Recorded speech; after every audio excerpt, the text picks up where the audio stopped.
And I know we've got some real Rick Santorum supporters. How many people were here the last time Rick was here when he was campaigning? Well, we got a few when he was campaigning for president. So we got some Rick, and Marcia was here to welcome us as she always does. Rick Santorum is a very dear friend of ours. He and his wife Karen very close to us when we were in the United States Senate. And we were involved in a lot of the same things.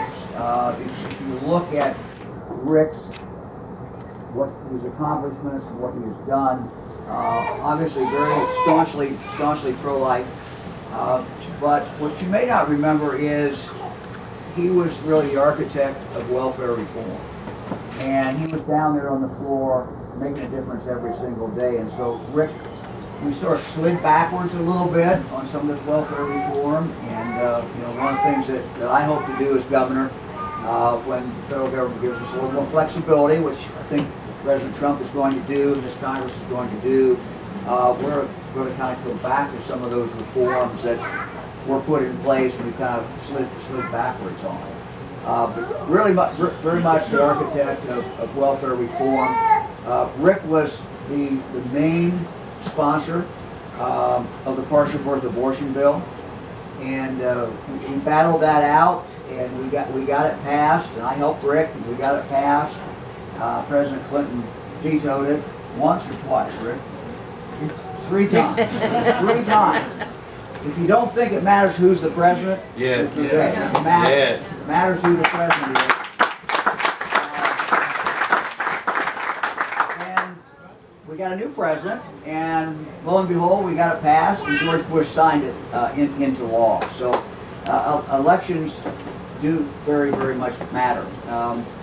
One kind of aside comment about President Trump that I think sometimes the news media is missing. 2 things that are sort of not getting reported very much.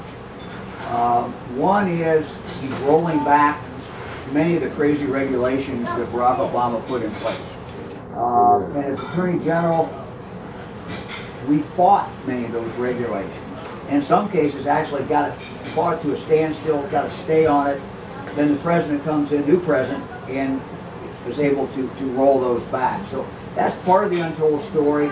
The other thing, Rick, that is happening, I know it's happening all over the country, is not only did President Trump appoint a nominee of justice to the United States Supreme Court, but our district courts and our circuit courts are now being filled with very solid conservatives. And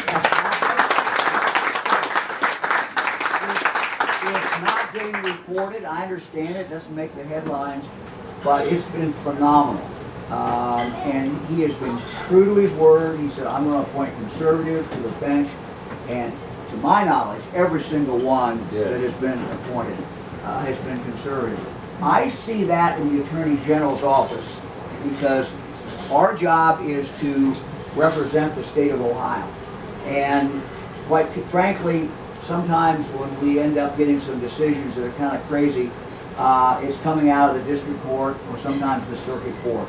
And so I see very much how important it is to have conservatives who are strict constructionists who follow the law on the bench. So let me, at this point, introduce my friend Rick. Again, his leader in the pro-life movement. He spoke earlier today at Elizabeth New Life Center, which is one of our great providers in the state of Ohio to alternatives for abortion, where they literally provide the clinics and do all the things that try to persuade people not to have an abortion. They're doing the Lord's work.